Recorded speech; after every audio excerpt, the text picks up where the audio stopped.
Alright. To stop you bastards from dying, I've decided to compile this video that will give you a lot of insight if you're new to Nioh, and it's gonna explain basic mechanics that game does not do a great job explaining. Let's start with general one. Don't bother with builds until you're at least level 50, 60, 70 or 100. I'm gonna do low level builds, so don't worry about that. I'm gonna explain everything. Don't focus on builds, don't panic. Level up everything that you need, get everything to at least 10 points. It's gonna help you because you will be able to wear different types of gear and you'll be able to combine different armor sets depending on what you need at that time. Whenever a mission ends, you can still go through the locations of that mission and loot everything that you've missed. So definitely use that opportunity to loot some chests if you know where they are and if you know that you'll miss them, because more loot is always a good thing. There's a lot of loot in Nioh that you can find. You'll be overwhelmed by the amount of items you'll get and you probably won't know what to do with it. There are two options. One is selling items, another one is disassembling items. In the beginning of the game, you should always sell blue, yellow and white items. You don't need those. It would be smart to disassemble all the purple items that you do not need. Whenever you disassemble a certain tier of gear, for example purple gear, you're gonna get purple crafting material. That is used to craft purple weapon, purple armor or purple item. If you disassemble green gear, then you're gonna get green crafting material that you can then use to craft green gear. Crafting weapons, items and armor requires a smithing text. Whenever you find smithing text, you'll be able to craft them and they will be crafted at your level. The level of the crafted gear will be around your level. To recap, sell blue, yellow and white and disassemble purple that you do not need. Every type of gear got their own stats. These are called special effects. The higher tier the gear is, more special effects you're gonna get from that piece. Some are part of a set, and when you press L2 or R2 button when checking out a piece that is part of a set, you're gonna see its bonuses. To unlock these bonuses, you need to equip certain number of armor pieces. Every set has got tiers that you can unlock. Every tier gives you different bonus. The more pieces you're wearing from that set, the more bonuses you will unlock. Wearing armor sets is a very efficient way to play and it's always better than not wearing armor sets, simply because of those bonuses. As for the special effects on weapons, there's a lot of them and to cover them in one video would be impossible. So just stick with something that will help your playstyle.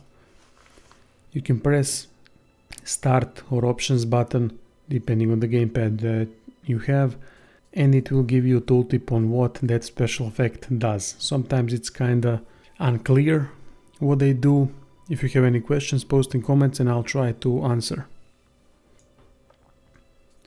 Whenever you level up in a game and you put point into an attribute, you're gonna get increased either resistance or damage with a certain weapon or increased armor carry weight and so on. That is pretty straightforward. The thing that is not straightforward are samurai, ninja and magic skill points that you get. These skill points are used to purchase skills under Learn Skills section. They are extremely important because that's what defines your character and you should always pay attention at what you're doing there. Some skills go across board. I will list them here. So no matter what weapon you're using, these skills that you purchased, even if they are under a different weapon tree, will still have an effect.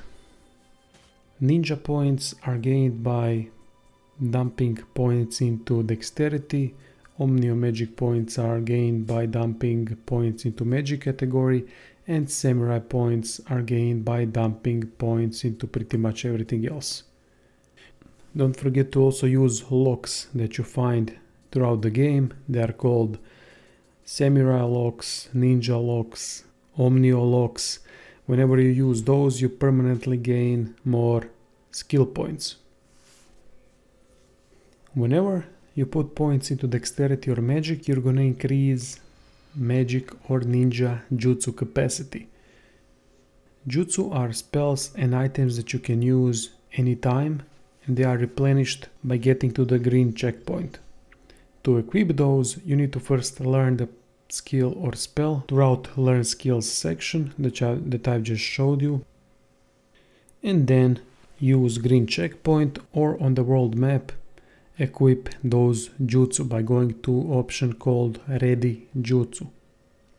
The amount of items and spells that you can have at one time depends Omnio and Ninja Jutsu capacity. So for these items and spells to be ready, you need to equip them in this section. Then add them to the shortcut, and from there on out press directional pad on your gamepad to use them instantly in the game. Another thing that you're gonna have plenty of are prestige titles. When you open this menu, you'll see that they give you some bonuses. They are not that high because you're gonna get a lot of these throughout the game. It stacks up though, so later in the game it will have an impact. They are gained by doing various types of deeds that you can check under prestige menu. So go crazy here, but honestly I never focused on those. I just gained them through normal gameplay and that's it. Whenever you find Kodama, those little cute green frogs or whatever they are, they're gonna come to the checkpoint. They give you various bonuses, so don't forget to apply those bonuses to your playthrough by using Kodama blessing section on that checkpoint or on the world map. They are extremely useful, especially if you're running out of elixirs or you're farming a specific gear type or you need more Amrita. It helps a lot with grinding. During the game you can switch stances with every weapon. They change your movesets and they also give you various bonuses. If you're in a high stance, your attacks will do most damage. The issue is that your dodging and your blocking will cost more stamina. When you're in a mid stance, blocking will cost reduced stamina. You won't do as much damage, but at least you'll be defensively sound. It's the most balanced setup to go for mid stance, but sometimes it is useless when you cannot block attacks from certain bosses. Low stance grants you reduced stamina cost when you're dodging, but you also do the least amount of damage. When you're going through the level for the first time and you're still learning where enemies are, try to use your ranged attacks to your advantage. You can initiate battle before enemies can even start their own attack or before they can even see you. So use your matchlocks, hand cannons, bows to snipe enemies from afar. It can help a lot. Aim for the head, and when aim is red, you're gonna do maximum amount of damage. If aim is yellow, it means you're too far away, but you're still gonna do pretty good amount of damage. Be careful with the enemies, let them initiate. You can trigger their attacks by moving slightly forward, and then when they start doing their animation, you can dodge out of the way and then use your attacks when you see an opening. Be careful though, don't pull many opponents at once, it can be devastating. Attacking enemies from behind deals more damage always. It can be boosted through Ayakomori Guardian through special effects from gear and through Kusarigama's skill that gives damage from behind bonus for every type of weapon that you use. You don't have to use Kusarigama for that. It is a great way to maximize your damage output and bring your opponents down quickly. Whenever an enemy is out of ki, chi, whatever you want to call it, go on the offensive. There are two ways you can do this. Easier way that is better if you're fighting a group of enemies is to just use grapple move when an enemy is out of ki. If you feel like you can freely do whatever you want to that enemy without repercussions from other enemies in your vicinity, then the best thing to do is when your opponent is out of ki to not use strong attack for grapple. Instead, use quick attack to slash them and then they will drop down on the floor. Go around them so that you're behind the opponent and then stab them while they are lying down. That is called a finisher, and damage gets also boosted from damage from behind special effect. Next to that, when the enemy is rising, you can add couple more attacks before they are even ready to battle you once again. It's the most efficient way of dealing a lot of damage. To get through missions easily, if you want to, for example, pick up some kodamas that you've missed, or you want to just loot stuff, is to apply Supa and Catwalking Scrolls from Ninja Tree. When these two are combined, as long as you don't bump into enemies, they cannot see you. And you can do whatever the hell you want, and also initiate sneak attacks too. Sneak attack needs to be learned also from the Ninja Tree, and they are devastating and can make a fight a lot easier. On human enemies, you'll always get an animation of that sneak attack, but on yokai enemies, you will not get an animation. Still, you're gonna get that bonus damage like you were doing the same sneak attack on humans. This is also a great way to get to bosses quickly by using Supa and Catwalking Scroll. Just run from checkpoint to checkpoint and you're free to do whatever the hell you want. No one will get you, no one will see you. As long as you don't bump into anyone, you'll be pretty damn safe.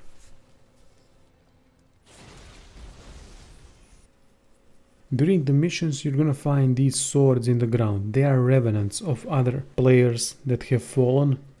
Some of them are fixed and have no connection whatsoever to another player, but most of them are actually other players dying.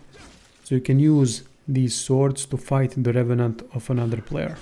They will drop gear randomly, and it's a great way to obtain powerful gear even early on in the game. Next to that, you're gonna get glory points that you can spend in Hidden Tea House for different things.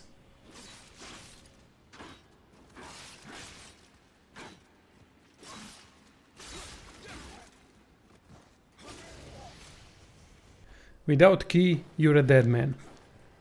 To restore ki after every attack, you need to press R1 button or use dodge if you've learned that skill. That's called a ki pulse, and it's better used when that transparent bar fills up after you've used an attack. When it fills up to the end, then press R1 button and you're gonna restore most of the stamina that you've used for an attack. This is also a way how to clear yokai pulls. Practice a bit and you're gonna learn it quickly how to do it perfectly. Just wait first before you use ki pulse button for that transparent bar to go to the end. Change your guardian spirits at will by using shrines either on world map or shrines in missions. Choose the one that you see as your best fit. If you have more spirit attribute, then more bonuses will be unlocked from these guardian spirits, and every guardian spirit gives you living weapon mode. That mode basically makes you invincible for a period of time, but it drastically reduces its length whenever you get hit by an attack. Depending on the spirit attribute that increases your bond with guardian spirit, living weapon can last longer and Amrita gauge can fill up a lot faster. When Amrita gauge fills up, you can always use your living weapon. To prolong the duration of living weapon, you simply need to kill enemies quickly, and whenever you absorb Amrita from fallen enemies or by using spirit stones, it's gonna increase the duration slightly for the living weapon.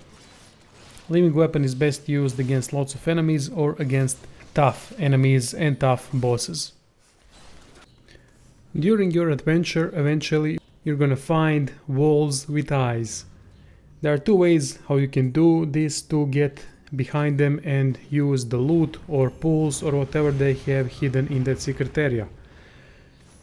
If you want, you can fight them out, just attack them and that's it, but be careful, they hit really hard. Another way is to use an emote. To use an emote, simply press options or start button and choose one color. There are three colors, blue, red and yellow. You have 2 tries. You need to guess the correct color, you don't need to guess the correct emote, just the color. And if you fail 2 times in a row, then the wall will attack you automatically.